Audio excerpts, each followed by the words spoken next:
Bonsoir tout le monde. Bienvenue à cet épisode 47. On approche du 50e épisode à grands pas, hein? Genre lentement mais sûrement on approche de l'épisode 50. Épisode 47 de Ciné Rédemption. On prend une pause de notre programmation actuelle pour faire une émission spéciale, une édition inédite à propos de la cérémonie des Oscars qui aura lieu dimanche. Le Super Bowl du cinéma. Bienvenue à tous les Tout-ce-qui-né-fil. Tout-ce-qui-né-fil, nouvelle expression consacrée sur la chaîne Tout-ce-qui TV de Twitch. Donc, d'abord, hein, Ciné Rédemption, qu'est-ce que c'est? C'est une tentative charitable de parler de cinéma, de vous faire voir des films qui me plaisent, peut-être sur un nouveau jour, vous faire remarquer des choses que vous ne saviez pas, vous apprendre des fun facts à propos de certains films, vous faire découvrir des films que vous connaissiez pas, vous faire réévaluer des films que vous aviez peut-être jugés sévèrement ou peut-être remettre en lumière des films qui sont en train de disparaître de la mémoire collective. Donc, bref, en gros, à chaque semaine, je parle de cinéma, je parle de films et j'essaie de le faire avec passion dans des angles que je connais, vous expliquer qu'est-ce qui m'a plu là-dedans, qu'est-ce que ça raconte, etc. On vous rappelle, d'abord, on est très content de voir tous les gens qui sont avec nous dans le chat. Dans le chat, on est déjà presque 20. Donc, j'imagine que ça va monter comme la semaine dernière. La semaine dernière, on était presque 100. C'était une grosse semaine. Vous savez, la semaine dernière, j'ai fini mon trio, El Trio, le triumvirat des recommandations de films de western. On a parlé de 30, plus que ça, parce que j'ai fait par la banque aussi des mentions honorables à chaque semaine. Mais on a parlé d'une trentaine de films qui de mon genre de cinéma préféré. Puis là, cette semaine, on va se lancer dans autre chose.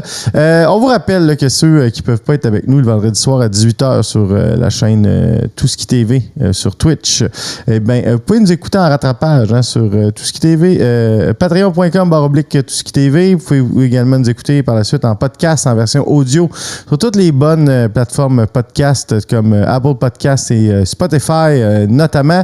Et on met encore une fois à contribution à la communauté. Si jamais il y a quelqu'un dans votre entourage qui n'a pas encore entendu parler de Ciné Rédemption, on vous invite à nous suggérer. On vous invite aussi, si vous avez le temps, à nous donner une cote de 5 étoiles. Ça aide beaucoup, soit sur Spotify ou sur Apple. Ça aide beaucoup à faire en sorte que le podcast apparaisse plus souvent. On vous invite aussi, de manière générale, à faire connaître la chaîne le plus possible, partager ses publications. Voilà, hein, tout ce que vous pouvez faire pour nous aider à faire connaître le show, à le faire grandir, c'est toujours très apprécié. Et puis moi, ça me donne l'impression que je ne parle pas tout seul de ma passion ou que je ne parle pas seulement à Martin de ma passion qui m'entend parler de ça à la semaine longue, j'imagine. S'il y en a qui doutent de mes prétentions, Martin est probablement la meilleure personne pour témoigner que aussitôt que j'ai un pied dans la maison, il y a un film qui joue. Et les moments où il n'y en a pas, c'est quand je quitte. Bref, voilà. Grosse soirée, grosse cérémonie de célébration du cinéma ce dimanche. Bon, je dois dire que moi, vous savez, là, c'est peut-être un défaut. Hein, j'en discutais cette semaine avec Martin. Dans l'année, là, je suis essentiellement 2 cérémonies d'hommage au cinéma, c'est-à-dire je suis attentivement, évidemment, les Césars là, au Festival de films de Cannes et je suis la soirée des Oscars. Donc, j'ai écouté les Golden Globes à plusieurs reprises, mais je dois avouer que je n'en fais pas. C'est pas mandatory, on va dire, dans mon agenda. Les BAFTA non plus. Je devrais probablement écouter, en tout cas, plus attentivement celui du syndicat des acteurs, là, celui du SAG-AFTRA. J'ai réfléchi à ça cette semaine, je me suis dit que c'était un peu ridicule. Je suis quand même un syndicaliste. Bref, l'année prochaine, j'en prends déjà l'engagement. On va faire plus d'émissions sur les différentes cérémonies. En tout cas, je vais certainement en faire une sur celui qui est fait par le syndicat des acteurs puis le syndicat des auteurs parce que je pense que c'est très important de supporter les associations. Mais voilà, cette année, encore une fois, par exemple, je suis bien prêt pour les Oscars. Et là, je me suis permis de m'inspirer de mes comparses, des gens qui me précèdent, du fameuse émission du jeudi soir sur Tout ce qui TV, c'est-à-dire, je m'inspire de nos amis du Coréron, hein, qui, avant chaque pay-per-view dans le Coréron, nos trois comparses, nos trois mousquetaires de la lutte nous informent sur qu'est-ce qu'ils pensent qui va arriver. Donc, ils font leurs prédictions et ils mettent ça en parallèle avec leur choix. Donc, si c'était eux qui décidaient, c'était eux qui faisaient les bookers de la WWE, qu'est-ce qui arriverait dans l'histoire. Et ensuite de ça, ils font la prédiction sur qu'est-ce qu'ils pensent qui va arriver. Donc, je vais faire ça ce soir sur attendez, j'ai pas pris toutes les catégories, là, franchement, parce que j'aurais jamais rentré dans mon temps, vous me connaissez. Mais j'ai pris 1, 2, 3, 4, 5, 6, 7, 8, 9, 10. Les 10 catégories les plus prestigieuses à mon humble avis. C'est un choix purement éditorial et arbitraire. Hein, c'est le pouvoir que je me donne ici à Ciné Rédemption. C'est moi qui décide, c'est mon show, c'est moi qui parle. Donc voilà, ça va être les... Et aussi, je tiens à dire que j'ai regroupé ensemble meilleurs acteurs et meilleures actrices. Donc je vais tout traiter ça dans un bloc. Donc en fait, on va parler de 12 catégories dans les faits, mais j'ai fait ça en 10 blocs pour bien orienter ma pensée. À chaque fois, on va nommer la catégorie. Je vais vous parler de si c'est de mon choix personnel, donc si c'était moi qui était l'académie, qu'est-ce que j'aurais choisi. Et ensuite de ça, je vais vous informer sur quel film, je crois, va gagner et pourquoi. Et dans les deux cas, pourquoi. Donc voilà, une belle brochette de films de nominés. Je ne parlerai pas de toutes les nominations encore une fois parce que je dois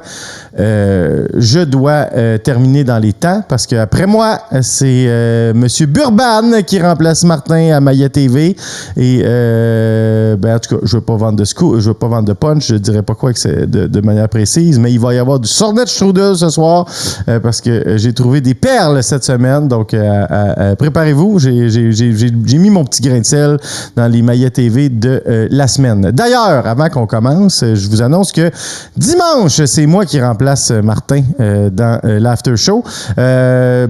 Probablement que je vais commenter au-delà de ma tâche parce que quand il est question de l'univers des conspitoyens et des podcasts citoyens et de toutes les autres niaiseries qui se disent sur les internets, je ne peux m'empêcher souvent de dire ce que j'en pense, mais ma tâche principale sera de regarder la soirée des Oscars, être aux aguets des grandes nouvelles et vous faire les annonces de qui est en train de gagner quelle catégorie. Et on pourra à ce moment-là faire un pool, hein, c'est-à-dire évaluer si j'avais raison, si j'avais tort et je vous invite à faire vos propres prédictions à la maison. Je vais évidemment ce soir-là, puis je pourrais en parler à chaque fois, mais je vais avoir élargi mon range de recommandations. Il y a des catégories, là, vraiment, j'écouterai pas tous les courts-métrages en nomination, ni les documentaires de courts-métrages en nomination. Il y a vraiment beaucoup de catégories là, aux Oscars, puis dans tous ces... puis en tout cas, c'est une des cérémonies où il y en a le moins. C'est ça qui est un peu absurde. Là, donc, je pense que c'est impossible d'avoir son mot à dire dans toutes les catégories. Je préfère parler des catégories dont je pense que j'ai quelque chose d'intéressant à dire et que je sais un peu de quoi je parle. Donc, c'est dimanche lors de l'after show. J'ai très hâte. Ça va être ma première participation à l'after show. Je remercie UVH et M. Burban de m'accueillir et Martin de me faire confiance, de me prêter son trône, sa grande chaise, son lieu de décision, là où il règne sur toute la genitalia qui est autour de nous. Donc, voilà, manquez pas ça. Dimanche, ça commence à 20h. L'after show. Ça commence bien à 20h. 21h. 30, pardon, mon Dieu. Hein? Comme vous voyez, ça va être ma première fois. 21h30. Donc, allons-y, parlons des Oscars. Donc, d'abord, c'est quoi la cérémonie des Oscars? Donc, c'est la cérémonie des Oscars, là, c'est on appelle ça les Oscars, là, mais en fait, c'est le Academy Awards. Je veux juste être sûr, le nom de l'Académie. Moi, j'appelle tout le temps ça l'Académie, là, mais ça a un nom. Juste être sûr de ne pas me tromper. Excusez-moi, j'aurais dû... c'est l'Académie. C'est l'Académie des Motion Picture Arts and Science. Voilà, Motion Picture Art and Science. Et cette académie-là a des membres. Là, donc, comment on devient membre de l'académie, j'ai jamais toujours bien compris. Mais là-dedans, il y a des gens, il y a des réalisateurs, il y a des acteurs, il y a plein de gens de l'industrie, entre guillemets. Il y a un certain nombre de membres limités. Et ces gens-là se font remettre une liste de films qui doivent s'inscrire à la compétition. Il y a des critères pour pouvoir s'inscrire à la compétition. Et les films font des campagnes. Hein. Donc, la première campagne, c'est pour être nominé. Donc, ça prend un certain nombre de votes chez les membres de la catégorie, ce qui détermine dans chaque catégorie des nominations. Les catégories sont passées de 5 nominés par catégorie à 10 il y a quelques années parce que il y a une certaine... Ouais, pour l'argent, oui, mais il y avait beaucoup de critiques parce que des fois, il y a notamment... Là, je pense que c'est ce qui a fait la différence, c'est l'année où... voyons, Inception de Christopher Nolan. L'année que The Dark Knight a pas pu être nominé parce que la catégorie devait se limiter à 10. Donc maintenant, il y a environ 10 films par catégorie. Il y a une vingtaine de catégories pendant la soirée des Oscars. Donc, en deuxième tour, après une fois que chaque catégorie est identifiée ses nominés, là, les films nominés, appuyés par leur maison de production, font littéralement une campagne électorale auprès de l'Académie pour essayer d'inciter l'Académie de voter à voter pour eux.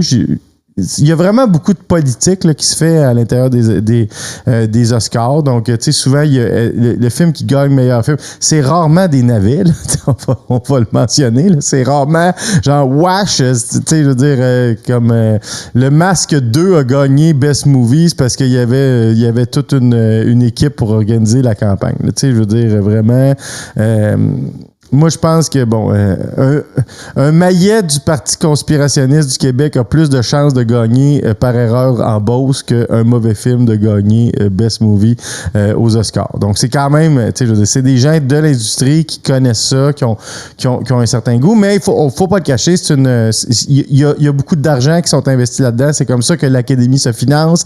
C'est comme ça que la cérémonie se finance. Donc, il y a des campagnes qui sont faites par les équipes de chaque film. Oui, on peut appeler ça du lobbying, là, mais moi, j'appelle ça littéralement une campagne. Là. Tu mènes une campagne, ils doivent faire du pointage, ils doivent faire de la sortie de vote. Je trouverais ça intéressant de savoir... on devrait faire un film là-dessus, les dessous de la soirée des Oscars. Ça serait sûrement super intéressant. Et puis là, on arrive à la soirée des Oscars. Et là, les gagnants sont annoncés. Il y a une firme d'avocats là, qui est en charge de faire les calculs, garantir le résultat puis garantir l'anonymat du résultat. Donc personne ne sait, ni les hosts savent pas avant que les enveloppes s'ouvrent. Tu sais, vraiment là, ce qui nous est garanti, c'est que personne ne sait, même pas les gens du conseil d'administration de l'Académie. Il n'y a personne qui est au courant à part cette firme-là. Ce qui a donné dans l'histoire lieu à des fiascos. Là, celui le plus connu, c'est l'année où le pauvre Warren Beatty, on y avait remis la mauvaise enveloppe puis qui avait annoncé que La La Land avait gagné l'Oscar du meilleur film alors que c'était le film Moonlight qui avait remporté le film cette année-là. Ça a créé un hyper malaise. Et d'ailleurs, c'était la firme qui avait le contrat à ce moment-là, qui l'avait depuis plus de 30 ans à ce moment-là. Donc, ça faisait plus de 30 ans que c'est elle qui garantissait l'anonymat des résultats le soir des Oscars. Ça a été sa dernière soirée des Oscars et ça en est une nouvelle depuis ce temps-là. On peut comprendre pourquoi. C'est quand même une grave erreur. Puis, quand on regarde cette annonce-là, on peut voir dans le visage de Warren Beatty qu'il il est pas sénile, là. Il ouvre l'enveloppe, il y a quelque chose d'étrange parce que normalement, l'Oscar du meilleur film, évidemment, t'as juste le film, t'as juste le nom du film qui gagne. Puis là, c'était l'enveloppe. Ils ont comme redonné une deuxième fois où ils ont fait imprimer 2 fois dans 2 enveloppes différentes. C'est la bonne enveloppe, mais dans l'enveloppe, il y avait comme la feuille pour la meilleure actrice. Fait que c'est écrit Emma Stone pour La La Land, qui avait gagné l'Oscar. Fait qu'il a juste dit, ben là, ça doit être La La Land, faut que je dise quelque chose. Fait qu'il a dit La La Land! Puis là, ben, toute l'équipe de La La Land qui se lève, là, Ryan Gosling qui avait l'air bien... En tout cas, bref, c'est un moment particulier. Est-ce que je suis toujours d'accord avec les Oscars? Non. Hein, ceux qui sont des auditeurs ou des auditrices de Ciné Rédemption savent qu'il y a des années où les Oscars vont profondément fâcher, briser le cœur. Hein, l'année la plus... La plus fameuse, c'est 2009. 2009, l'année où, dans la catégorie meilleur acteur de soutien, on avait Christopher Waltz et Leonardo DiCaprio pour Django Unchained, et que c'est Christopher Waltz qui a gagné l'Oscar. J'étais en furie. 2017 aussi a été une année qui m'a mis franchement fâché. Bien que je considère que Parasite est un très grand film, je ne pense pas que c'est la meilleure réalisation de 2017. Je ne pense pas que... mettons que j'accepte ça gagne meilleur film, là, parce que c'était une grosse année. Moi, je pense que ça aurait été l'année que Quentin aurait dû remporter meilleur film. Je pense que cette année-là, le film l'Oscar aurait dû être remis à Once Upon a Time in Hollywood. C'est un film tellement complet, tellement parfait. Mais bon, mettons que j'accepte qu'il gagne ça, en plus de gagner meilleur film en langue, il appelle ça langue étrangère. Là, bref, en tout cas, mais langue étrangère. En tout cas, je trouve que c'est une drôle d'appellation. Mettons que que j'accepte ça.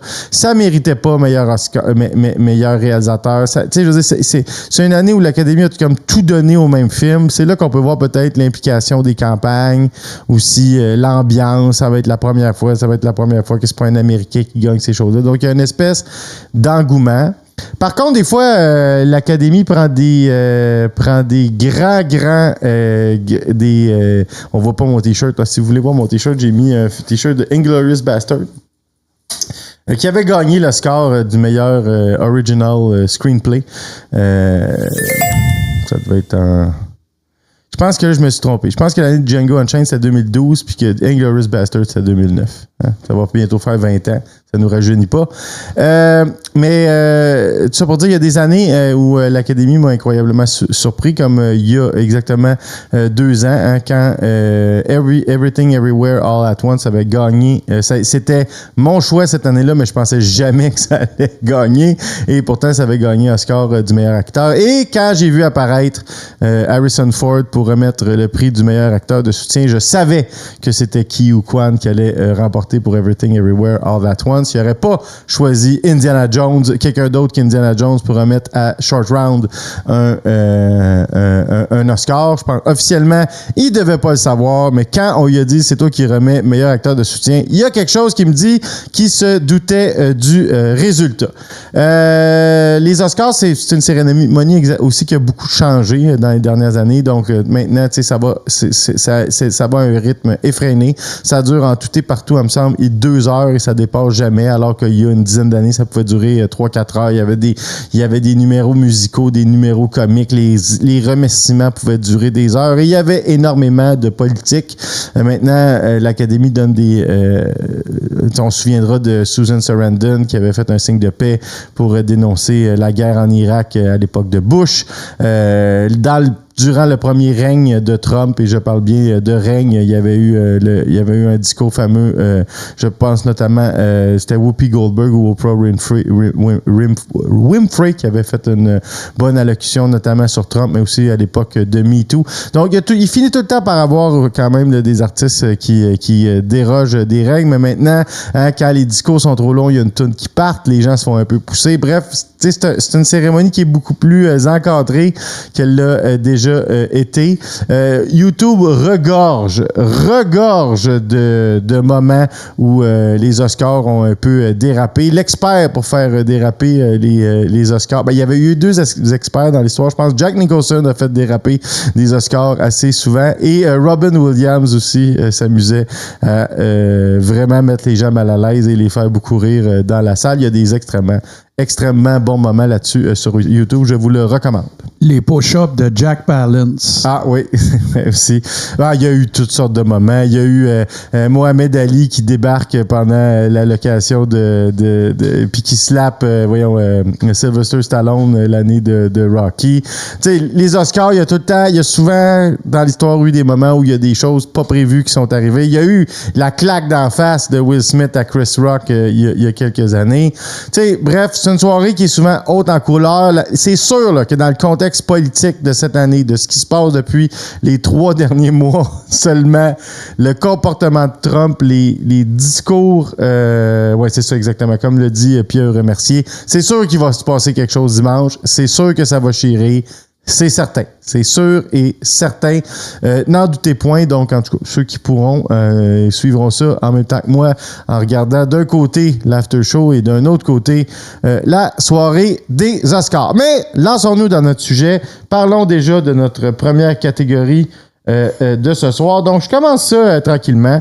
Alors, dans la catégorie meilleure trame sonore, je vous ferai pas la lecture de tous les films en nomination dans chacune des catégories. C'est disponible sur Internet. C'est juste que si je fais ça, je vais parler de chaque film. Donc, puis là, je vais être ici pour 6 heures. Fait qu'il faut que je me discipline. Il y a Martin qui me fait des signes de genre, ne fais surtout pas ça, je t'en prie.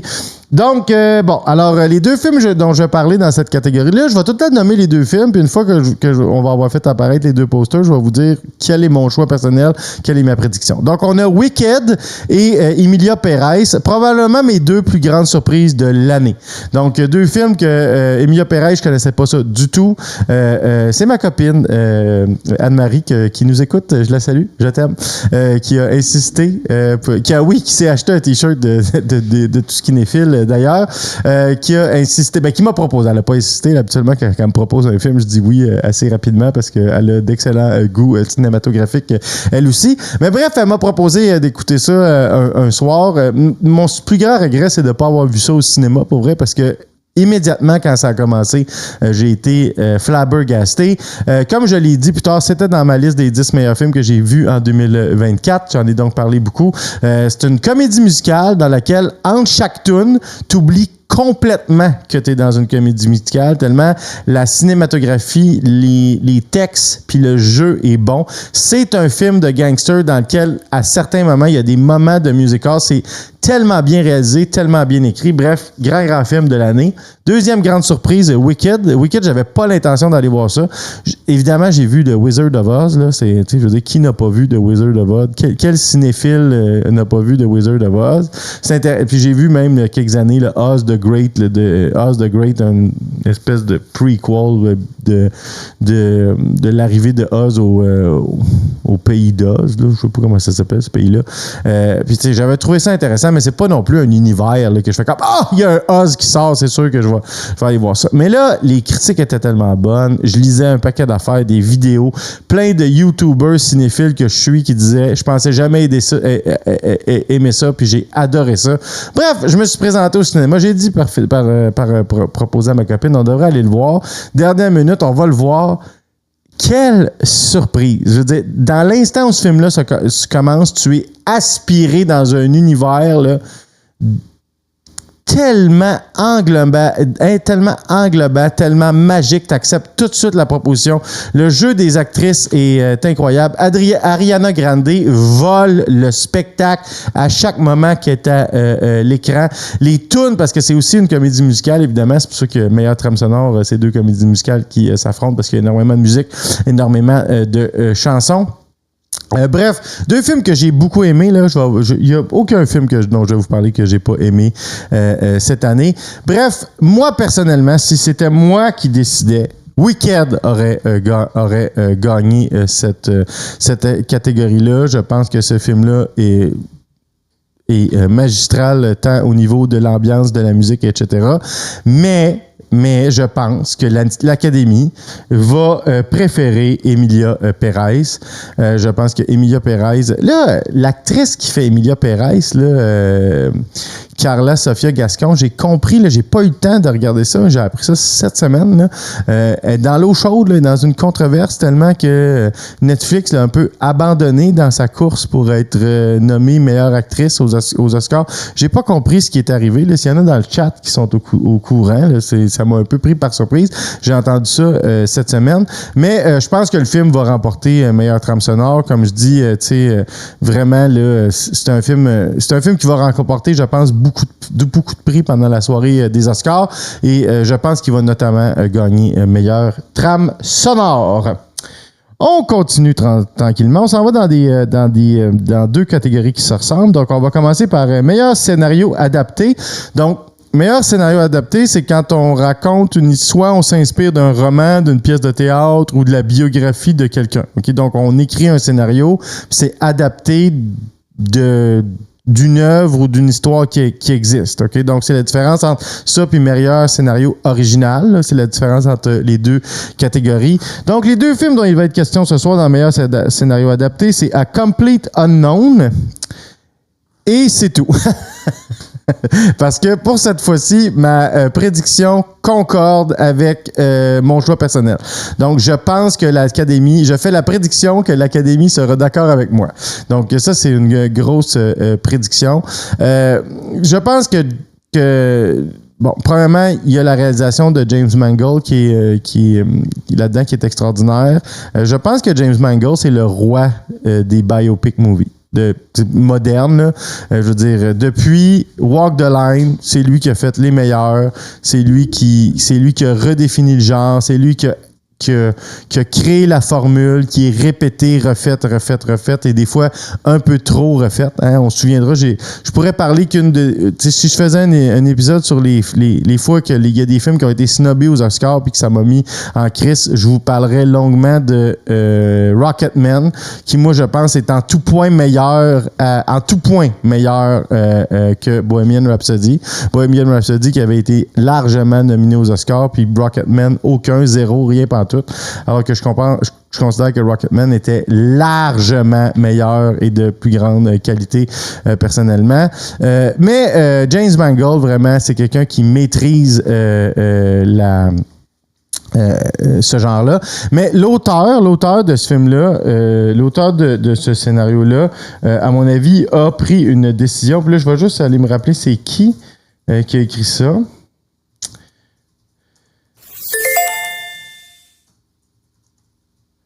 Donc, l'auteur, celui qui a fait le scénario, c'est James Mangold lui-même, assisté de Jay Cock et Elijah Wilde. Mais bref, le génie de cette histoire-là, puis c'est souvent le cas dans les films de James Mangold, c'est le fait de ne pas essayer de raconter toute la vie de Bob Dylan. Tu sais, un peu le cliché qu'il y avait dans Walk Hard, là, tu le prends dans sa jeunesse, son premier coup, après ça, il tombe dans l'enfer de la drogue, il s'en remet, puis là, tu te ranges vraiment jusqu'à la fin. Tu sais, ça, des fois, ça peut être bien fait. Je pense que Ray est un bon exemple là, de moment où ça a été bien fait. Mais moi, je trouve ça très intéressant quand un biopic movie traite d'une période un peu plus courte, mais exactement comme dans Walk the Line. Là, c'est-à-dire, on est là à peu près 10 ans dans la carrière de Johnny Cash. Ben, on refait ce choix-là, puis ça nous fait vraiment vivre le passage de Bob Dylan de son époque plus folk music à son époque électrique. Puis aujourd'hui, quand on l'écoute, tu sais, Bob Dylan,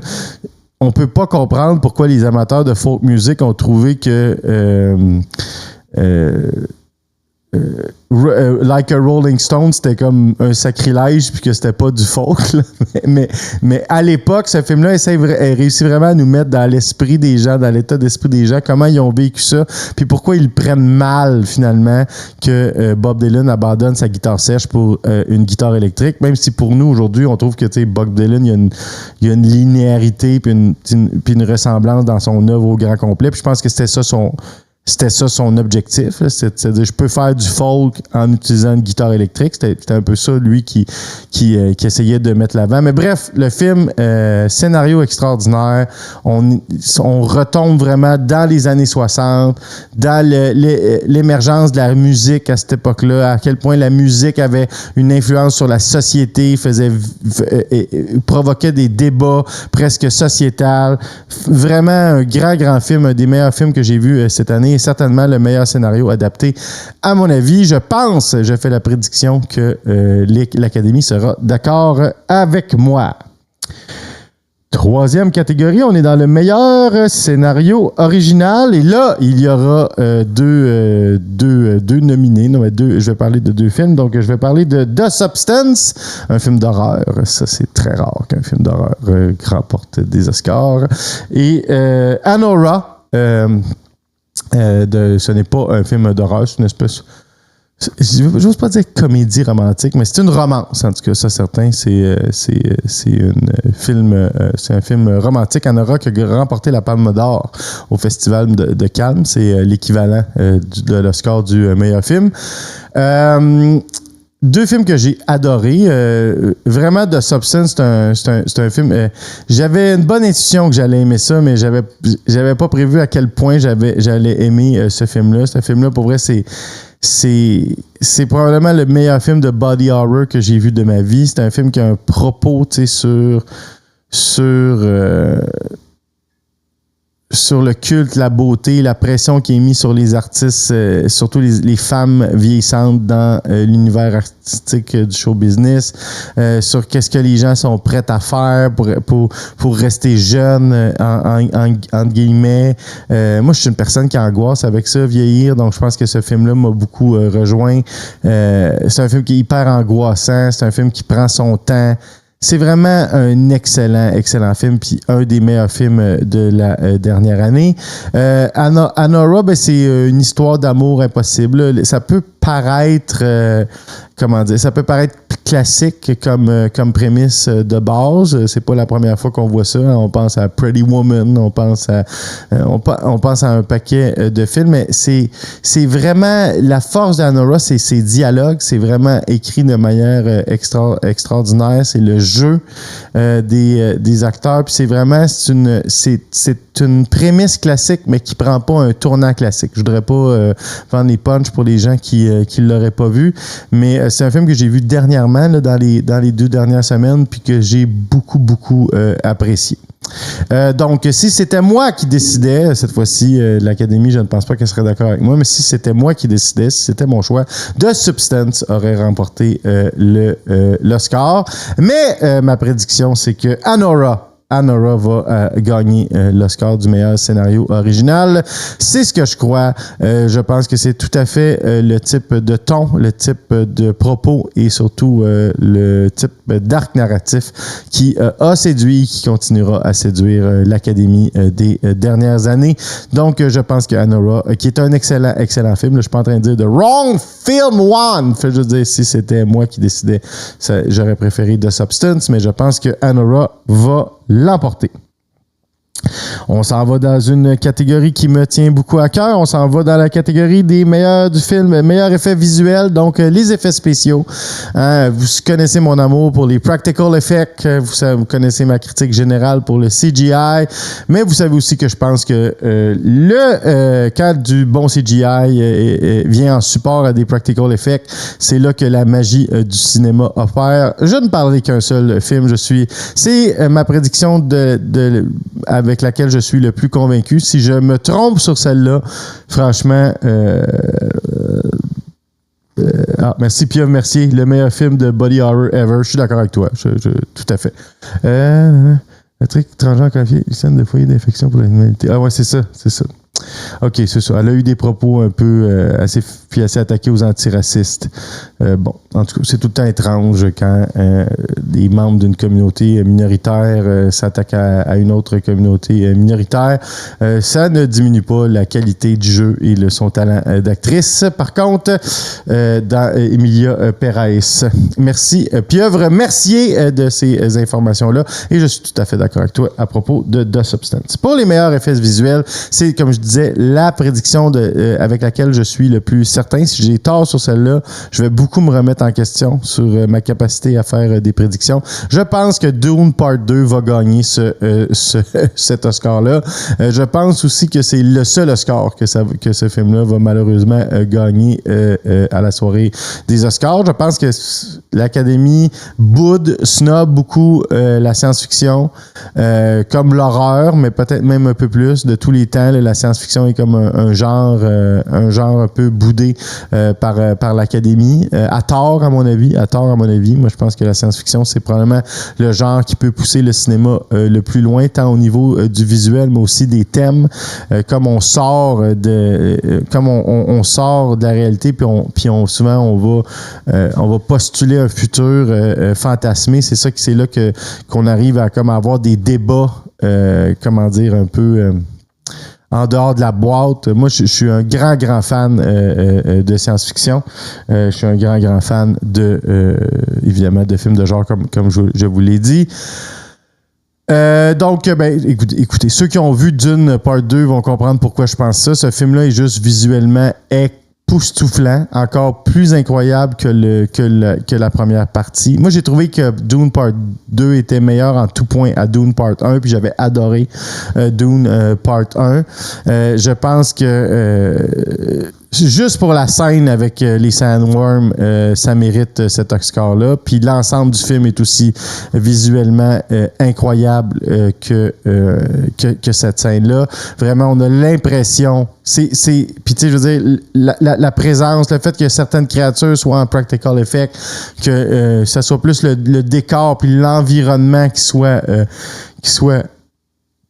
généré par ordinateur, c'est ça qui rend la qualité des effets spéciaux, à mon avis, dans ce film-là. Dune Part 2, à mon avis, je suis certain. Je pourrais même gager de l'argent va remporter cet Oscar-là. Il aurait mérité plus, mais je pense aussi que ce sera son seul Oscar de la soirée. On avance quand même assez rapidement, mais on a passé beaucoup de temps à vous expliquer qu'est-ce que c'était les Oscars. Donc, meilleur costume. Voilà. Un autre film que j'ai adoré cette année, c'est une autre prédiction où je pense que l'Académie sera d'accord avec moi. C'est aussi un film que je pense qu'il aurait peut-être mérité d'autres récompenses, mais qui ne va n'en avoir qu'une seule. Ça va être celle-là. Il s'agit de Nosferatu.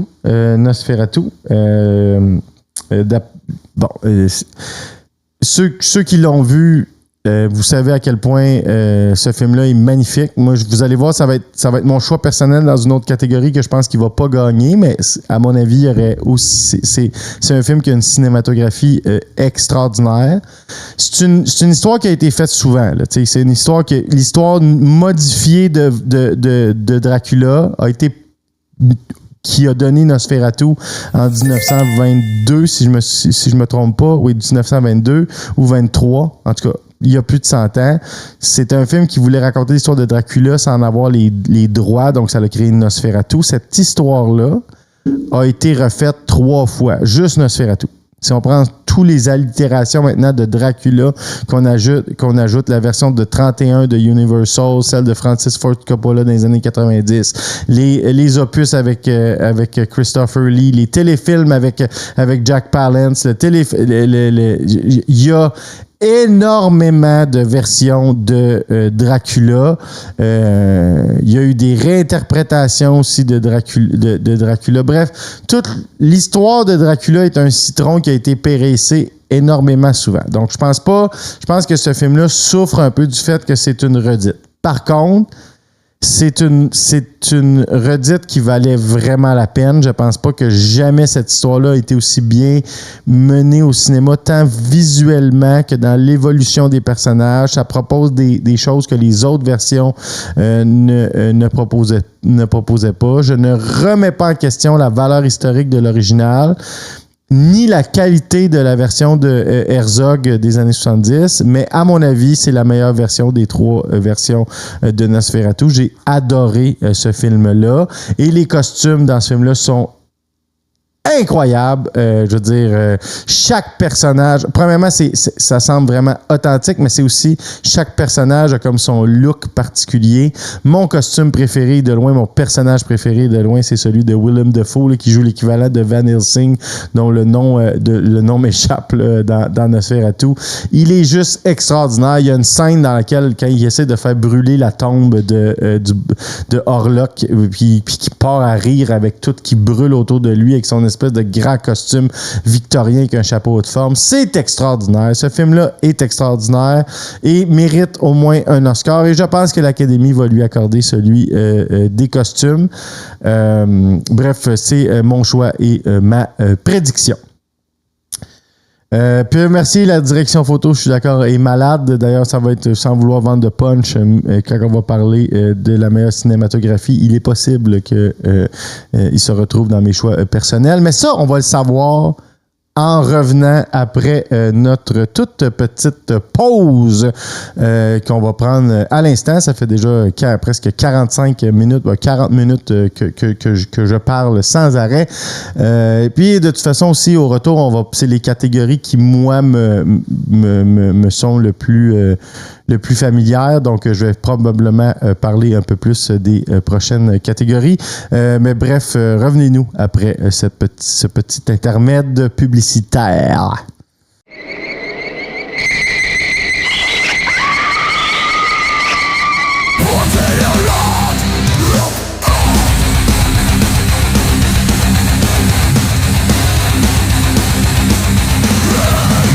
Groovy.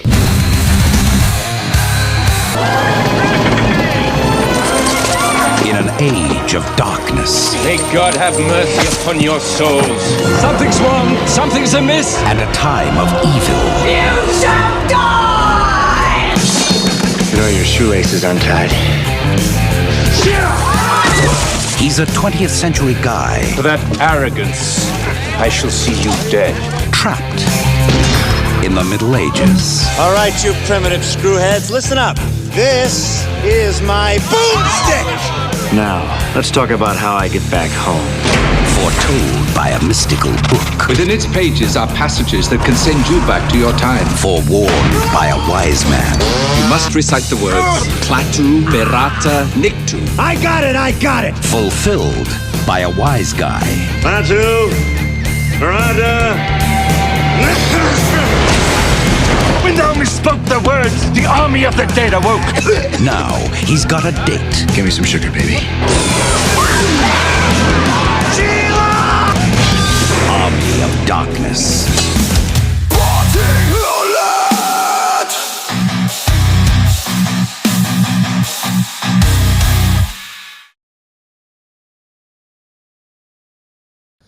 Manquez pas Mavia TV tout de suite après nous avec Monsieur Suburban lui-même, Denis, qui va remplacer Martin. D'après moi, ça va être excellent. Ça va être excellent, ça va être drôle. Ça va être aussi abrasif, mais de manière différente. Il va y avoir des on parlait avec Martin, là, moi, celui qui crie à l'élévateur.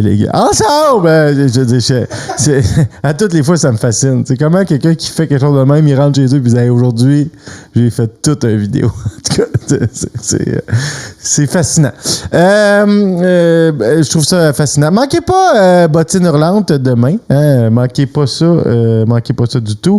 Et on accueille, on a remercié Tabarouette, un groupe de 97 qui nous arrive de douteux. Bienvenue à cet épisode 47 de Ciné Rédemption. Ce soir, je vous parle de mes choix et de mes prédictions pour Oscar. Enlève du linge. Bon, mais merci. Non, je suis plutôt confortable. Il fait frais ces temps-ci. Donc, je parle de la cérémonie des Oscars. J'essaie de prédire ce qui va arriver. Je vous parle de c'est quoi mes choix que j'aurais fait dans chacune des catégories d'importance, à mon avis. Mais avant ça, je parlais de l'épisode de demain de Bottine Hurlante. Honnêtement, Army of Darkness, si vous avez jamais vu ça, c'est probablement la meilleure comédie d'horreur de tous les temps. Dans la meilleure série de comédies d'horreur de tous les temps, qui est Evil Dead, qui s'est transformée en excellente série d'horreur Lovecraftienne gore dans les dernières années. Là. Le remake on avait fait je pense qu'on a fait un épisode sur les meilleurs remakes, puis il était dans mes meilleurs remakes. Sinon, je vais en faire un jour. Mais pour moi, le remake de Evil Dead, là, c'est-à-dire celui où c'est une gang de jeunes qui vont aider leur ami dans une cabine à arrêter l'héroïne, c'est fantastique. Le dernier qu'ils ont fait, Evil Dead Rise, j'ai trouvé ça très bon. Que dire de la série? Puis moi, je suis pas quelqu'un qui aime beaucoup les séries, mais Ash vs Evil Dead, j'ai trouvé ça fantastique. Bref, je suis un grand fan de tout l'univers Evil Dead. Je suis un grand fan de H.P. Lovecraft qui a largement influencé Evil Dead. Puis Army of Darkness, là, on est presque plus dans l'horreur. Là, je pense que c'était PG-13. Je pense peut-être Pierre Mercier pourrait me corriger. Tu sais, je veux dire, il n'y a pas de sang, etc., etc. Il y a encore l'ambiance horreur, mais c'est extraordinairement bon. Là. Tu sais, c'est extraordinairement bon. Army of Darkness. Si vous n'avez pas vu ça, il y a une partie de moi qui vous juge, il y a une partie de moi qui vous envie. Martin avait envie de commenter. Si vous l'avez fait, là, c'était dans les tout premiers épisodes avec Dom, je pense. Ah oui, c'est ça. Vous aviez fait une couple de shows de liste. Oui, c'est ça. Avec les meilleurs remakes, on avait parlé de ça. Puis j'avais dit à quel point j'avais apprécié, moi, le remake de Evil Dead qui passait de la comédie d'horreur à l'horreur pure, mais de manière parfaite. Là, vraiment, c'est le même contexte, c'est la même histoire, mais là, on y va all-in horreur, on y va all-in gore, tandis que quand c'était avec Bruce Campbell puis les 3 premiers films de Sam Raimi, on a toujours l'élément de très comédie. Je pense que le meilleur de la série, ça va toujours être Evil Dead 2, là, Dead Before Dawn. Je pense que c'est celui qui est le plus complet, puis je pense que c'est celui qui est vraiment dans lequel tout le code puis les règles de l'univers Evil Dead, je veux dire, ont leur genèse. Mais je pense qu'Army of Darkness, c'est vraiment, en termes de comédie avec des éléments d'horreur, là, on est dans les meilleurs qui ont jamais été faits. Donc, manquez pas ça demain soir. Je suis certain que Pia va avoir tellement plus de détails à vous donner. Puis si vous avez l'occasion de regarder ça, moi, j'ai beaucoup aimé Ash vs Evil Dead. C'est 3 saisons. 3 saisons sont avec pas trop d'épisodes. C'est ça que j'aime beaucoup. Qui revient aux sources, là, c'est-à-dire de la comédie, mais qui pousse les effets spéciaux puis le niveau de gore à notre époque. Puis ça fait vraiment un bon mélange des deux. J'ai beaucoup aimé Ash vs Evil Dead. Dead by Dawn, merci Pieuvre, merci de me corriger. Mais Evil Dead 2, en fait, écoutez tout ce qui a été fait d'Evil Dead. Je vous les recommande tous. Ils sont, à mon avis, tous très bons.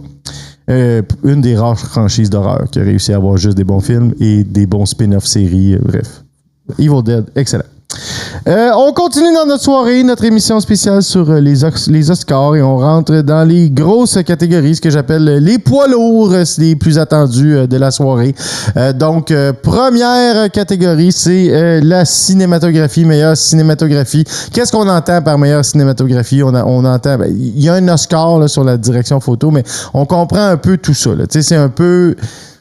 Meilleure cinématographie, souvent c'est difficile à moi. J'ai l'impression que c'est parce des fois on veut donner 2 fois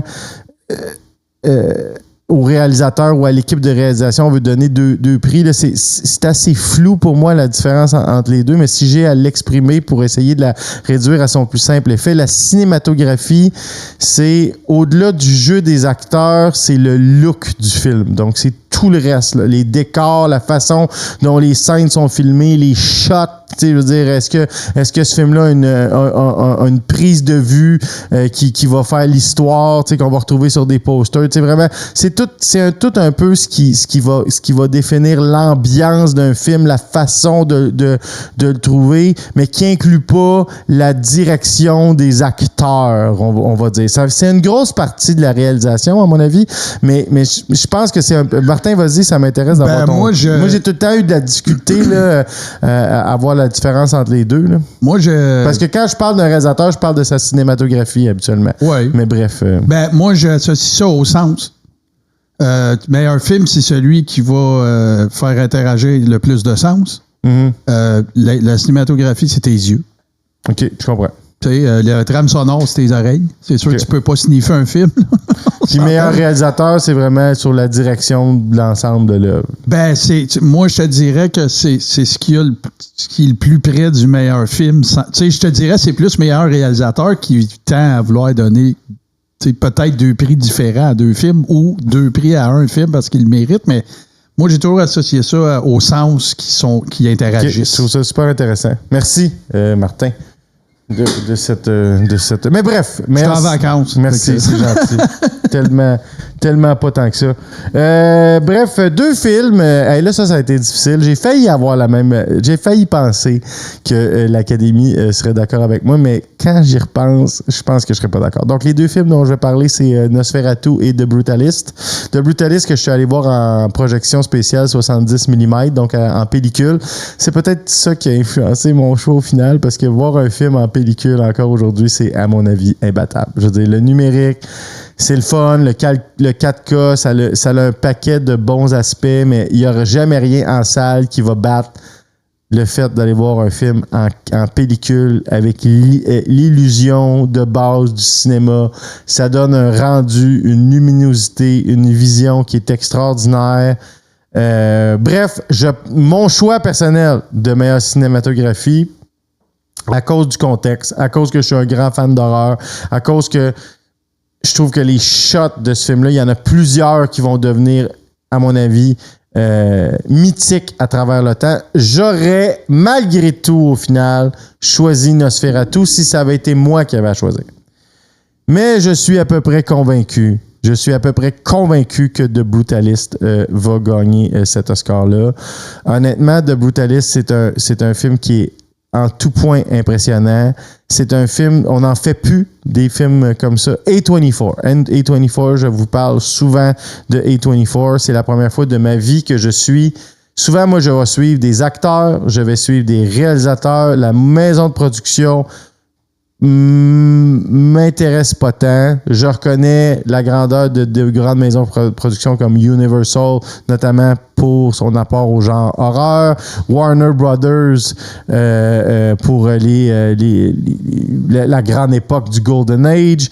Je reconnais à MGM aussi son apport à cette époque-là. Puis pour moi, mettons, j'aime beaucoup Paramount parce que Paramount, c'est la maison de production qui, dans les années 60-70, va prendre énormément de risques, va vraiment capitaliser puis investir dans ce qu'on a appelé le nouvel Hollywood, qui va donner des chances à des gens comme Jack Nicholson, comme Peter Fonda, comme voyons, l'autre de Easy Rider, son nom m'échappe, ça n'a pas d'allure.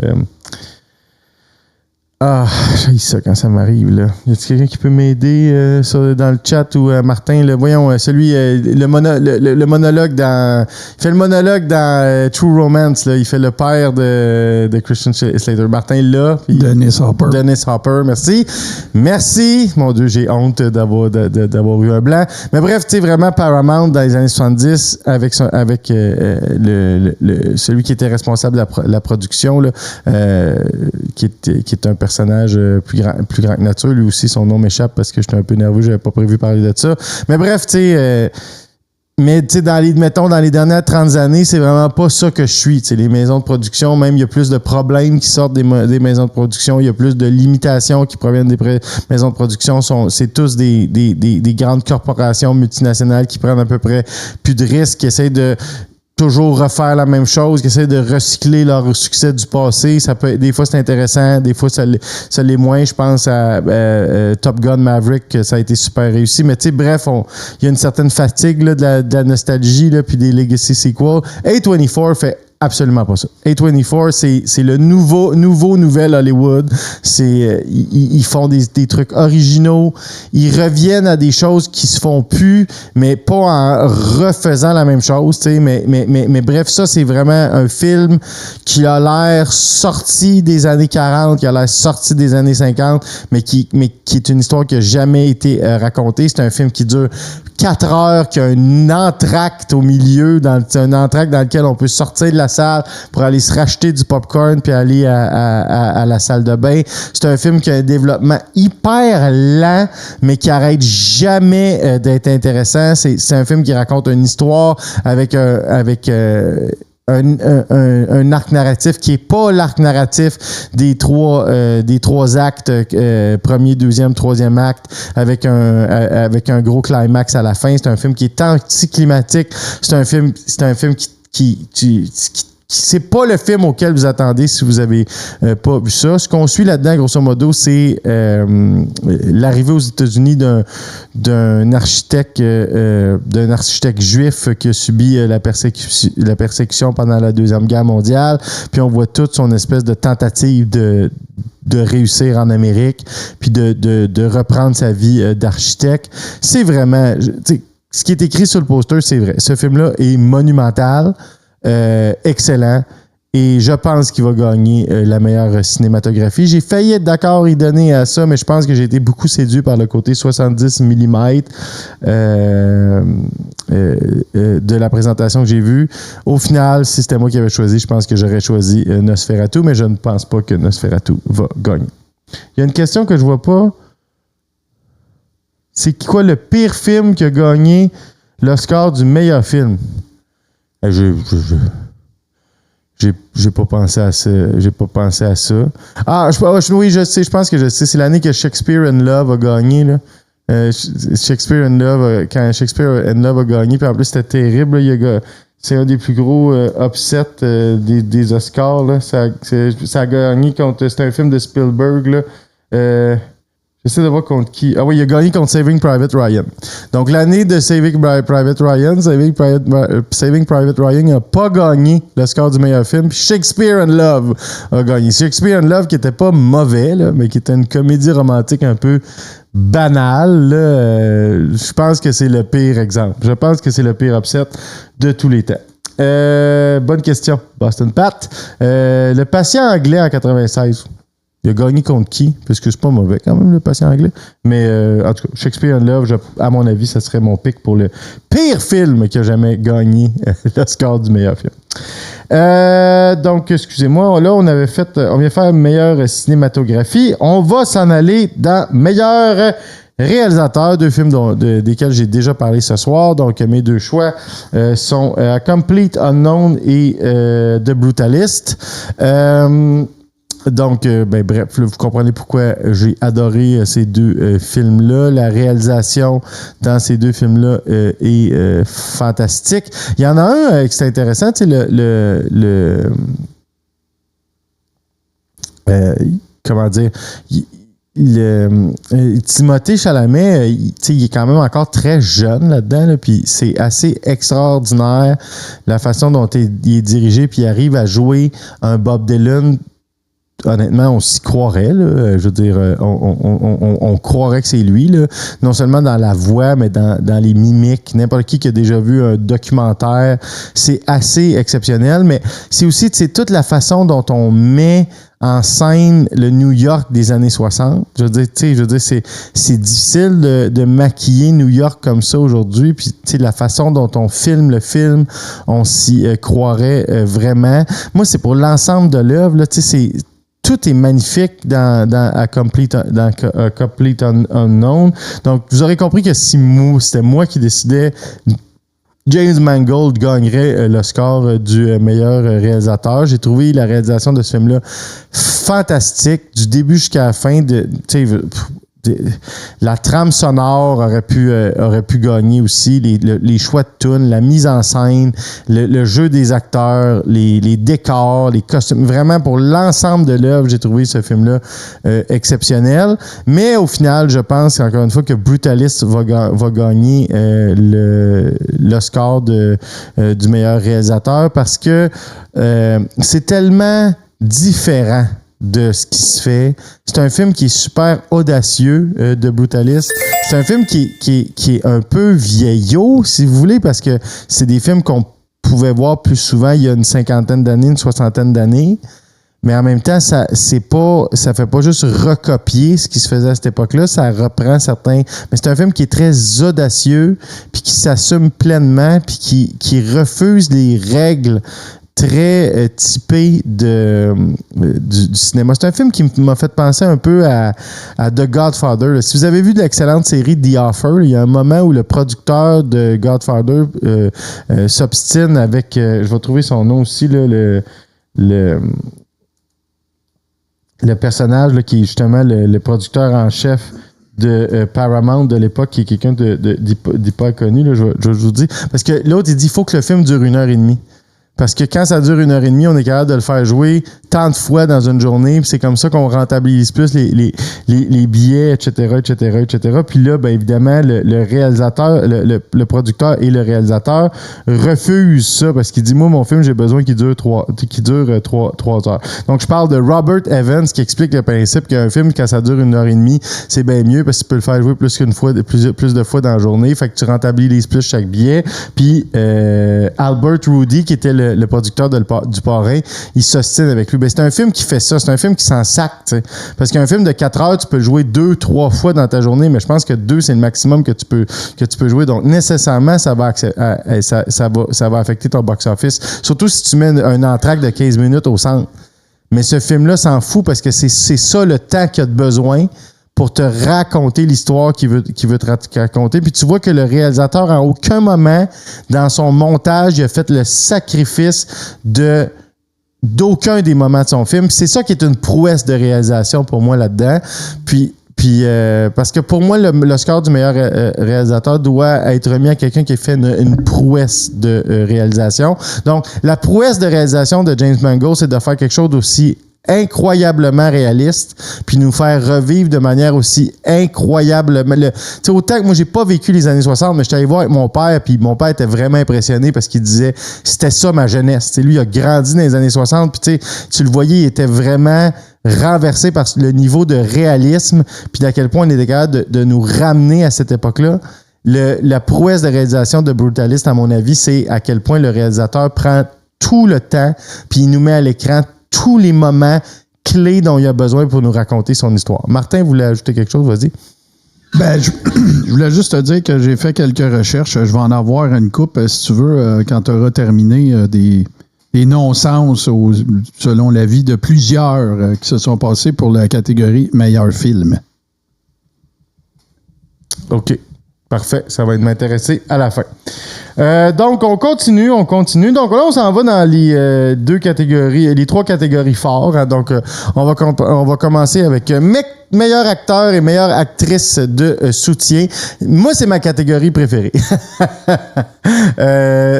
Ceux et celles qui me connaissent personnellement savent que mes personnages préférés, que ce soit au cinéma, dans les romans, dans les bandes dessinées, c'est vraiment plus souvent les personnages de soutien, à l'exception d'Indiana Jones. Mais encore une fois, même dans le cas d'Indiana Jones, je veux dire, je porte une casquette de short round à tous les jours. T'sais. Les sidekicks, le personnage secondaire, l'adjuvant dans l'histoire, c'est souvent un personnage qui m'intéresse plus que le personnage principal. Je suis plus Han Solo que Luke Skywalker. Je suis plus Obélix qu'Astérix. Je suis plus Tintin que Capitaine Haddock. Je suis plus Sarah Connor que John Connor. Nommez-les les exemples. Pour moi, les rôles de soutien sont souvent les rôles qui sont les plus marquants dans une histoire. Je suis plus Gene Hackman et Morgan Freeman dans Unforgiven que Clint Eastwood. Je veux dire, ça c'est pas plus dire. Je suis plus Tuco que Blondie. Je pourrais vous donner la série de fois où je suis plus Santino Corleone que Michael. La quantité de fois où mon personnage préféré ou mon focus préféré, c'est pas le personnage principal, mais son personnage de soutien, c'est vraiment particulier chez moi. Je suis un amateur de personnages de soutien. Martin, tu as l'air à vouloir dire quelque chose? Non. Ah, OK, non. Tu as juste bougé ton micro sans comme ça. Mais je vais te faire signe aussi. À chaque année, c'est la catégorie à laquelle je m'intéresse le plus. Et cette année, C'est une très, très grosse année. Par contre, voyez-vous, cette année, je fais le pari, je fais la prédiction que l'Académie va être d'accord avec moi pour les 2 Oscars. Donc, c'est la catégorie de laquelle je m'intéresse le plus. Ah non, excusez-moi, c'est un meilleur acteur. Je suis en train de mélanger mes fiches.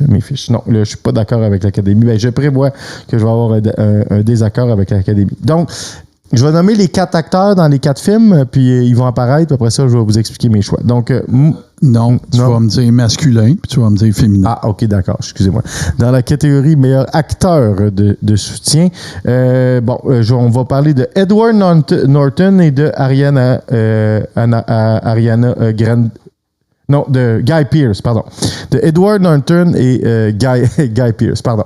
Edward Norton, dans A Complete Unknown, il joue un chanteur folk assez connu, Bob Seger, qui était un grand militant des droits civiques, un grand support, il supportait les syndicats américains. C'est lui qui a fait la version, la modification de ses Glory Hallelujah, la tune. Il a transformé ça en Solidarity Forever. Which Side Are You On aussi. C'est lui aussi qui a fait la première version qui est devenue après ça In the Jungle, The Mighty Jungle, The Lions. Mais tu sais, juste le Aïe, ma mamba, ouais. Ça, c'est tout Bob Seger. Bob Seger, il jouait essentiellement du banjo. Donc, sais-tu qui a découvert Bob Seger? Non. Frank Sinatra. Bon. Ouais, voilà. Puis Bob Seger est celui qui a découvert Bob Dylan. C'est ça qui est raconté. En tout cas, qui l'a beaucoup aidé dans sa carrière, qui l'a présenté dans les clubs de folk à New York pour qu'il puisse être entendu, qui l'a aidé dans la production de ses premiers albums. Donc, c'est beaucoup le film est beaucoup bâti autour de leur relation. Et Edward Norton dans Complete Unknown est complètement renversant, touchant. Je peux pas dire qu'il vole le show parce que Timothée Chalamet est presque parfait là-dedans, mais vraiment, c'est une grande performance pour Edward Norton, à mon avis. Il mériterait l'Oscar, mais je pense que c'est Guy Pearce qui va gagner cet Oscar-là. Vous savez, ceux qui me connaissent mon amour des antagonistes aussi dans les histoires. J'ai pour mon dire qu'une personne ne peut pas être déclarée être un grand acteur ou une grande actrice si elle n'a pas interprété au moins une fois dans sa vie un grand méchant ou un grand antagoniste. C'est la raison pour laquelle je peux pas encore dire que Johnny Depp, à mon avis, est un grand acteur, parce que les fois où il a tenté de jouer un antagoniste, c'était plutôt à chier, là. Puis pour moi, c'est un problème, là. Le jeu se mesure pas juste à ta capacité à jouer le Golden Boy ou le héros ou le anti-héros, mais il doit se mesurer à... tu sais, on parle de Gene Hackman qui est décédé cette semaine. J'aurais dû en parler en ouverture d'émission. J'ai eu le cœur brisé, mais tu sais, Gene Hackman... On se souvient tous de Popeye là, dans French Connection, là, mais je veux dire...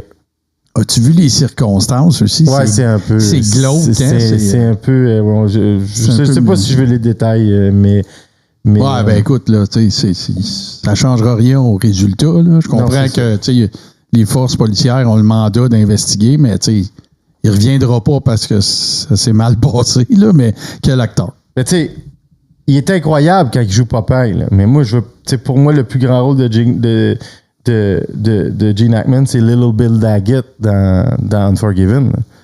Je veux dire, c'est un des plus grands méchants qui a jamais été mis à l'écran de l'histoire du cinéma. T'as envie... Tu sais, c'est le méchant il y a des moments où il est legit drôle, où il est legit agréable, où il est legit fin, puis il se transforme en 4 secondes en une brute qui est impardonnable. Je veux dire, c'est pour ça que ça s'appelle Unforgiven. C'est à qui je pense quand tu parles de même? Vas-y. Ben, De Niro dans le western de Scorsese. Ben oui, De Niro dans le western de Scorsese, DiCaprio dans Django Unchained, Jack Nicholson dans un paquet de films, The Shining, Batman en 89. Donc, c'est la capacité à jouer un grand méchant, c'est important dans la carrière d'un acteur. Puis moi, j'ai beaucoup de respect pour les acteurs comme Christopher Lee qui ont joué plus de méchants dans leur vie que de héros parce que je trouve que c'est plus difficile. T'sais, c'est comme être un heel à la lutte. C'est-à-dire être bon pour être haï, là. C'est difficile. Mais c'est ça l'affaire. Je m'en allais exactement de parler de ça. À la lutte, c'est totalement le contraire. OK. C'est-à-dire que c'est beaucoup plus facile d'être un heel que d'être un babyface. C'est plus difficile. Les subtilités d'être un babyface font en sorte que c'est plus dur que d'être un méchant, parce qu'un méchant, tout ou presque est permis. Là. Parce qu'un babyface, il y a plein d'affaires qu'il n'a pas le droit de faire. Là. Mais qu'un méchant, c'est un peu plus... Puis, tu sais, souvent, c'est la raison pour laquelle on va dire, avant la majorité des grands lutteurs, avant de devenir babyface, ils ont été heel. Puis là, ben, quand t'es tellement un bon heel que le monde commence à cheerer pour toi, là, il tourne babyface. Je comprends. Mais en tout cas, je pense que c'est important. Puis Guy Pearce, là-dedans, qui joue l'antagoniste, qui finit par jouer le méchant qui se révèle. Puis c'est... Je vous dis pas qu'est-ce qui se passe, mais c'est un méchant que tu penses qu'en fait... Tu penses qu'il va être l'adjuvant. Tu penses qu'il va être celui qui va aider le personnage d'Adrian Brody. Puis à un moment donné, tu découvres que non, c'est le personnage le plus horrible et le plus terrible de ce film-là. Il est le vilain dans ce film-là. Puis c'est vraiment une grande performance. Puis une grande performance de vilain. Guy Pearce, que j'aime beaucoup, là, j'ai été quand même assez touché par son témoignage et complètement renversé par la réaction dégueulasse de Kevin Spacey. Il a grosso modo dit que Kevin Spacey l'avait harcelé puis un peu agressé pendant le tournage de LA Confidential. Puis Kevin Spacey a fait une vidéo. Moi, ça me brise le cœur. J'aimais beaucoup Kevin Spacey, mais là, je peux pas dire que... Il a fait une vidéo pour faire comme « Grow up, guy. You're not a victim. » Genre « Man up. » Genre, tu sais... En tout cas, bref, tu sais. Il était tout jeune. Il se fait agresser sexuellement par la vedette de l'époque qui se comporte comme le personnage dans le film. Là, c'est-à-dire un esti tout croche qui fait ce qu'il veut, là, en tout cas. C'est vraiment super bon, LA Confidential, là, écoutez ça, là, c'est vraiment super bon. Mais Kevin Spacey, what an asshole. On digresse un peu, là, mais dans l'histoire du jeu, pour moi, là, mon opinion, c'est qu'il n'y a jamais eu plus grosse drop dans mon cœur que pour Kevin Spacey, qui, dans House of Cards, était magistral. Là. Ben, dans tellement tout ce qu'il d'affaires. fait. American Beauty, quand il joue Bobby Darin, écoute, c'est lui qui chante, asti. Tu sais, le gars, il est absolument fantastique. Puis après, là, pour ceux qui suivent la série House of Cards, tu tombes dans mes cartes, après, là, quand il était encore en litige puis tout n'était pas réglé, il faisait des vidéos vraiment cringe là, sur YouTube. Il faisait comme s'il était Frank Underwood. Drop total complète, là. C'est quel drame. Puis en disant ça, je cautionne absolument pas ce qu'il a fait. Je parle juste de l'œuvre du gars. C'est vraiment très, très... Patrice Forêt dirait qu'il pourrait peut-être être nommé secrétaire de quelque chose par Trump. Ça serait pas impossible. Puis Boston Pat mentionne que Bonnie and Clyde, c'est un des early movies de Gene Hackman dans lequel il est excellent, c'est vrai. Et que Mississippi Burning, c'est son film préféré. Mississippi Burning, c'est fucking bon. C'est un exemple, c'est un des bons films dans lequel Gene Hackman joue un excellent personnage de support, mais qui est du côté des gentils. Vous voyez à quel point il était prolifique, Gene Hackman. Il jouait le personnage principal, il jouait l'acteur de soutien, il jouait le méchant. Peu importe ce qu'il jouait, comme De Niro, comme aujourd'hui DiCaprio, comme c'était tout le temps bon. Dans Mississippi Burning, tu peux pas faire la corrélation avec Popeye. Là. C'est la chemise à manches courtes, c'est lui l'enforcer. Mais il était tellement parfait. Ouais, c'est vraiment excellent, Mississippi Burning. Bref, acteur de soutien, je prédis que Guy Pearce va gagner. Je crois ce qui va être son premier Oscar. Je lui souhaite parce que c'est une grande performance. Si j'avais dû choisir, j'aurais choisi Edward Norton. Désolé, Edward, je pense que tu vas être aussi déçu que moi le soir des Oscars. Parce que je sais qu'il nous écoute, je le salue. Salut! Bon, catégorie meilleur acteur, meilleure actrice chez les hommes, Non, t'as oublié les dames. Oh, pardon. Hey, merci grandement. Donc, chez les dames, meilleure actrice de soutien, on a Ariana Grande et Zoé Saldana, dans mon avis, pour Emilia Pérez et Wicked. Si c'était moi qui choisissais, j'aurais choisi Ariana Grande qui vole, à mon avis, le show dans chaque scène où elle est présente dans Wicked.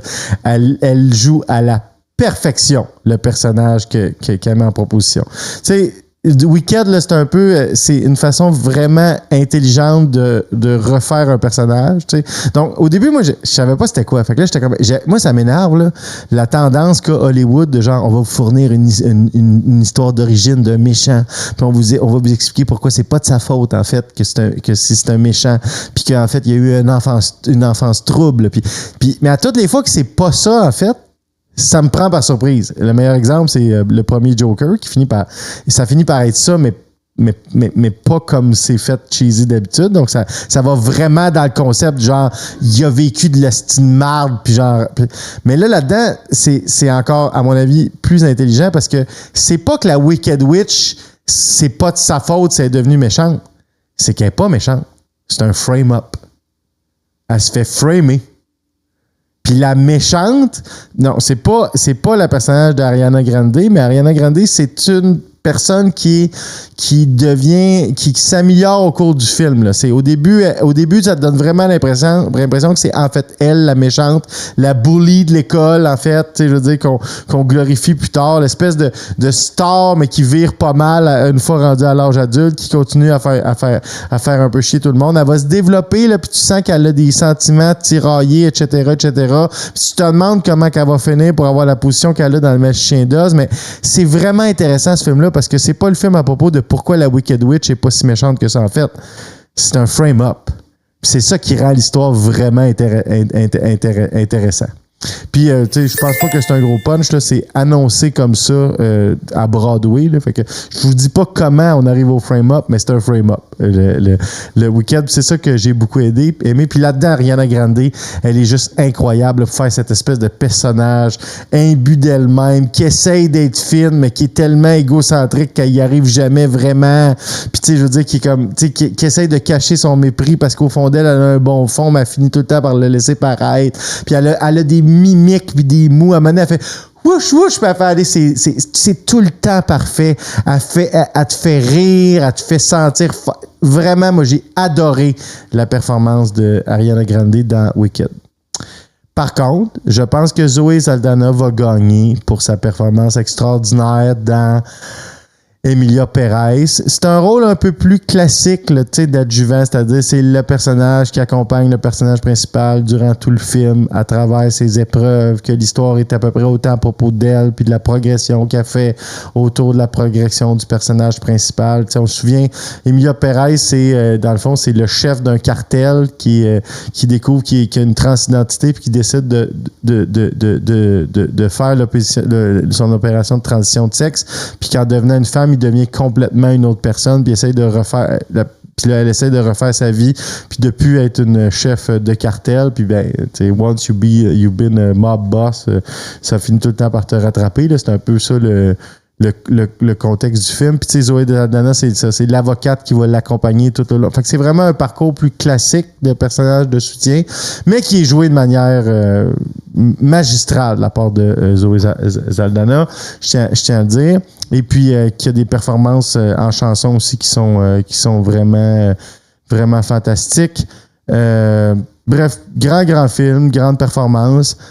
Moi, je préférerais, parce que je trouve le personnage plus intéressant puis la progression du personnage plus intéressant que Adriana gagne. Je vais cheerer pour Adriana Grande, mais j'ai l'impression que Zoé Saldana va gagner celui-là. Voilà. On se transforme maintenant à la catégorie meilleur acteur et meilleure actrice. Est-ce que là, on va les monter les deux en même temps? Parce que là, je fais la grande prédiction que je vais avoir raison sur les deux acteurs. Donc, je fais la prédiction que j'ai le bon pic. Mon choix personnel va être la personne qui va gagner le score du meilleur acteur. Donc, chez les hommes, je prédis que mon choix personnel de meilleure performance d'acteur dans un rôle principal va être le même que celui de l'Académie. Je pense que Timothée Chalamet va gagner pour A Complete Unknown. Je pense que c'est vraiment l'année, Timothée Chalamet. Je pense qu'il aurait pu être nominé aussi pour Dune Part 2. Et étant donné qu'il fait deux performances aussi magistrales dans la même année, je pense que c'est ça qui va inciter beaucoup l'Académie à lui donner le score à lui. Donc, je pense qu'il va gagner. je pense que sa performance dans A Complete Unknown est juste incroyable. Je veux dire, vraiment, on croirait voir Bob Dylan, les mimiques, la façon de bouger. C'est presque de l'acteur studio, là, tellement c'est réussi sa performance dans A Complete Unknown. Donc, bref, moi, je pense qu'il va gagner pour cette raison-là. Je pense que c'est surtout parce que c'est son année, qu'il y a 2 grands films dans lequel il est. Dans le rôle de Paul Atreides dans Dune 2, il est extraordinaire aussi. Donc, je pense que l'Académie va être très, très encouragée à le récompenser à ce niveau-là. Puis, je pense qu'il n'y a pas vraiment d'autres vraiment de grands rivales à sa catégorie. L'autre, c'est plus un long shot que je pense. Elle a déjà eu le baiser de la mort. Habituellement, quand tu gagnes le Golden Globe, tu gagnes pas le score. C'est comme on dirait que c'est comme une règle non écrite. Mais c'est arrivé à quelques occasions que les gens ont gagné les 2. Je pense que ça va être le cas. Je ne vois pas d'autres meilleures performances que ça. Je pense que Demi Moore, dans la dernière année, a opéré le meilleur retour au cinéma qui m'a permis d'être vu dans ma vie. Je veux dire, depuis à peu près 20 ans, dans les années 80 et les années 90, Demi Moore, c'était the shit. Là. Elle était partout, elle était dans tout. Je veux dire, G.I. Jane, Striptease, Proposition indécente, Ghost, elle était tout le temps là, et à un moment donné, elle est disparue. Elle avait réapparu momentanément dans un rôle d'une mauvaise méchante dans le premier Charlie's Angels, mais ça faisait plusieurs années qu'on entendait plus ou moins parler de Demi Moore. Elle faisait quelques caméos, etc. Et là, paf, elle revient avec un leading role presque 20 ans après son dernier rôle significatif, et elle détruit l'écran. Elle est parfaite dans ce film-là. La scène où elle se regarde, une des meilleures scènes du film, c'est même pas une scène d'horreur, là. C'est juste elle qui se prépare à aller à une date. Puis elle est magnifique, là. Elle est magnifique, mais elle a 60 ans. Puis là, fait que là, elle se prépare à aller à une date avec un gars qui est pas si beau que ça, où elle devrait vraiment out of his league, t'sais. Mais elle finit par pas y aller parce qu'elle fait juste comme se démaquiller, parce qu'elle se trouve jamais assez belle, parce qu'elle se trouve jamais assez jeune. Puis c'est là que tu comprends pourquoi elle fait ce qu'elle fait dans le film. C'est un des shows don't tell les plus incroyables qui m'ont été de voir dans les dernières années, où on comprend toute la dynamique du personnage puis ses débats internes. C'est une des meilleures séquences qui a été mise à l'écran par une actrice. J'espère tellement qu'elle va gagner cet Oscar-là, puis je pense que, à mon avis, que c'est une performance puis un retour tellement incroyable. C'est le plus incroyable retour au cinéma que j'ai vu dans ma vie.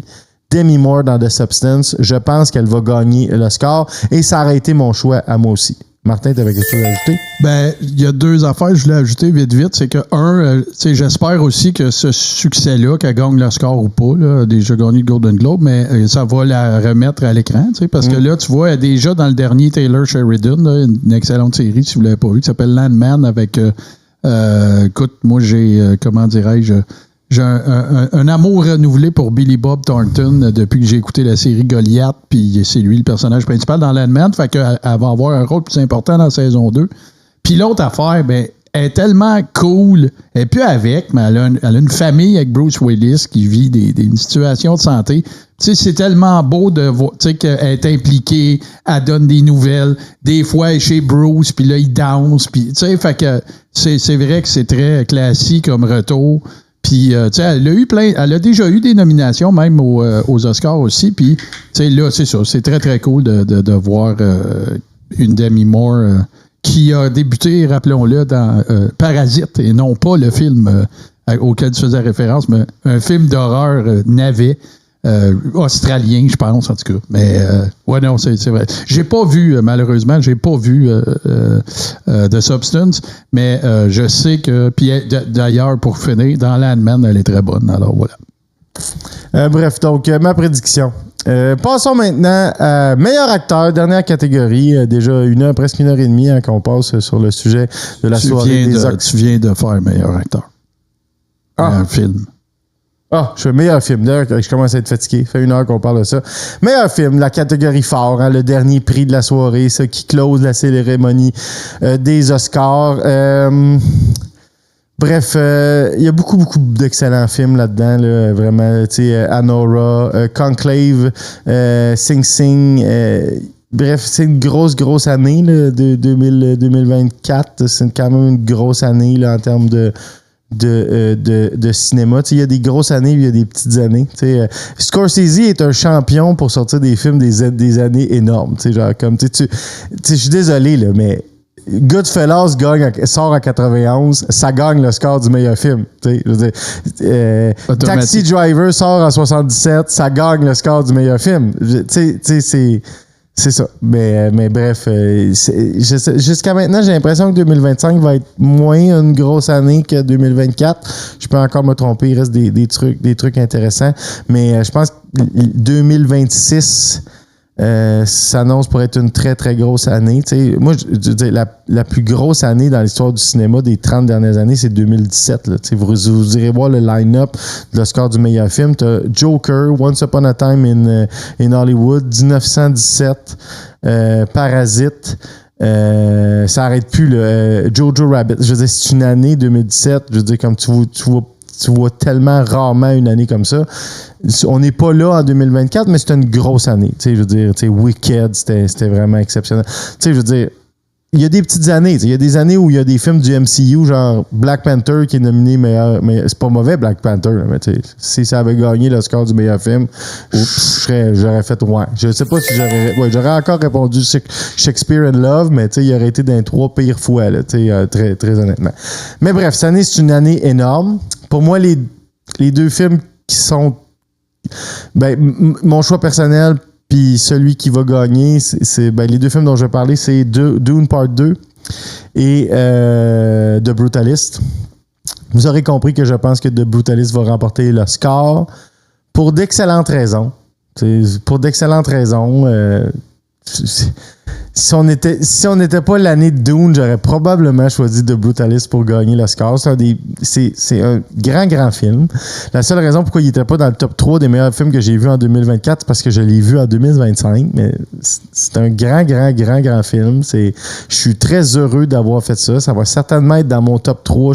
Je le vois pas descendre en bas de mon top 3 de meilleurs films de 2025. Très, très honnêtement, c'est monumental, ce film-là. Par contre, moi, je pense que Dune Part 2 est probablement je suis d'accord avec Spielberg quand Spielberg dit que c'est probablement le plus grand film de science-fiction qui a jamais été fait. C'est une des versions cinématographiques reprises d'un roman de science-fiction les mieux réussies de tous les temps. C'est tellement un upgrade par rapport à la première partie. C'est tellement un phénomène quand on voit ça en salle. J'espère, et si c'était moi qui décidais, je donnerais ces lettres de noblesse à ma connaissance pour la première fois dans l'histoire du cinéma. Je donnerais le score du meilleur film à un film de science-fiction. Est-ce que c'est du chauvinisme parce que c'est Denis Villeneuve qui le réalise? Peut-être. Peut-être que je suis émotif dans mes choix. So fucking what? Dune Part 2. C'était exceptionnel. C'est historique dans l'histoire du cinéma. C'est historique dans l'histoire des cinéastes du Québec. Je souhaite de tout cœur que ça gagne, mais je ne pense pas que ça va gagner. Je pense même que Anora est un contender plus fort pour gagner le score du meilleur film. Je pense, et ma prédiction, c'est que The Brutalist va gagner. Hey Max, moi, j'en ai répertorié 2. Vas-y, faut que je te dise ça. Puis on est quand même pas si pire, là. Il était 31. Un petit peu. Puis là, c'est parce que je vais en parler parce que dans ces cas-là, je vais avoir vu les films en question. J'aurais pas parlé de ça, je n'avais pas vu les films. Crash en 2005, qui a remporté l'Oscar du meilleur film, et en lice, il y avait Brokeback Mountain. Puis moi, tu peux même pas y toucher, la Brokeback Mountain. Je veux dire, Crash est même pas broche. C'est débile. Il y en a un autre aussi qui... parce que tantôt... Mais tu comprends que Crash, c'est un bon film. Oui, ça veut pas dire que c'est pas bon. Shakespeare in Love. Là, Non, mais c'est ça. c'est une petite comédie romantique cucu, tu sais, puis ça gagne contre fucking Saving Private Ryan. Non, ça, c'est mon... C'est fou raide. J'en ai un autre. Puis, tu sais, rien contre le film qui a gagné. Mais Driving Miss Daisy, avec Morgan Freeman, Jessica Tandy, là, le film du chauffeur, et tout ça, là, 89. Ben, cette année-là, il y avait Born on the 4th of July. Ouais, c'est sûr que ça va pas. Ben non, je veux dire, c'est fucking bon, Born on the 4th. Puis vous avez beau pas être d'accord avec les opinions d'Oliver Stone, c'est un grand cinéaste, là, tu sais. Moi, j'écoute encore hyper souvent JFK. Puis pas parce que je crois qu'est-ce qu'Oliver Stone avance, parce que c'est tellement bien fait. Ouais, quel c'est cast, bon là, tout ça. Il y en a un autre aussi, je veux juste revenir, il faut que je scroll un Moi, petit je suis peu. désolé, Oliver Stone, c'est bon, là. Je veux dire, Ben oui, c'est bon ce qu'il fait. Ben oui. Platoon, c'est exceptionnel. Attends un petit peu, il me semble qu'il y en avait un. Ah, mais non, tantôt, c'est vrai, Boston Pat en a parlé tantôt. La fameuse année de English Patient, mais il y en a un autre, attends un peu. Attends un petit peu. Celui-là, là. Attends un peu, tiens, on va aller faire ça comme ça. Ah, ben oui.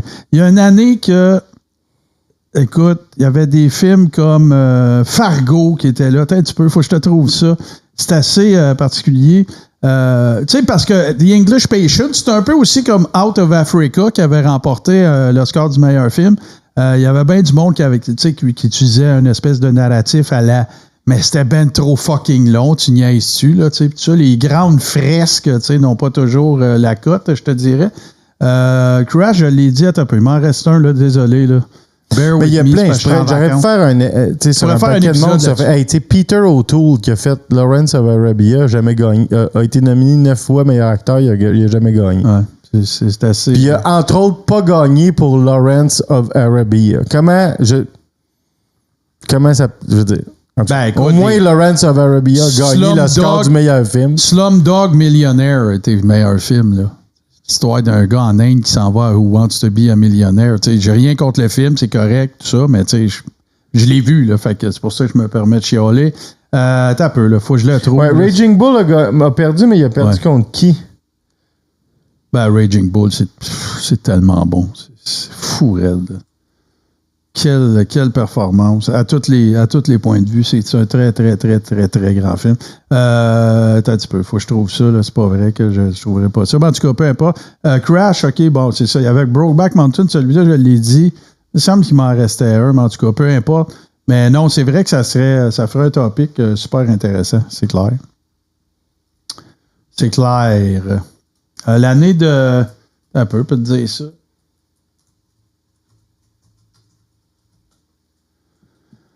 En 81. 80. En fait, il est sorti en 80, mais ça doit être les Oscars de 81. Puis... c'est Chariot of Fire. Ouais, voilà. C'est Chariot of Fire, qui est vraiment pas mauvais, là. Non, mais ça, c'est peut-être une année où c'est un upset parce que, en tout cas, moi, je trouve que Raging Bull, c'est peut-être le meilleur film de Scorsese. Ben, tu sais, regarde, là, il y a eu ça serait intéressant qu'à un moment donné, je fasse ça, mais est-ce que c'est le meilleur film de Scorsese? Je pense que oui. Il y a... Autant que je suis en amour avec Goodfellas, là, puis que Taxi Driver, mais je pense que son plus incroyable film à Scorsese, c'est peut-être Raging Bull. À ces Oscars-là, il y avait Elephant Man, il y avait Raging Bull, il y avait Coal Miner's Daughter, il y avait, Fame, il y avait Ordinary People. Qui c'est qu'il y avait d'autres? Ah, ça, c'est bon. Ouais. Puis il y avait Empire Strikes Back. Ouais.